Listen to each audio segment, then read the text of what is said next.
Hindi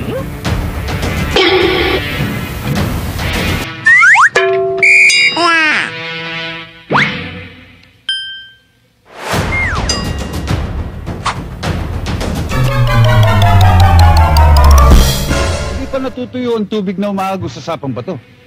Bakit nagbalik ka na? Alam mo namang hindi matutuyo ang agos ng tubig sa sapang bato. Kung ganon, paagusin ko ang dugo sa iyong katawan upang ialo sa tubig na umaagos sa sapang yan. Kung ganon ang mangyayari. Pero kung makamandag mong dugong iaalos-agos niyo, NANI? Maring tuluyang matuyo ang sapang bato. Ganon, ha?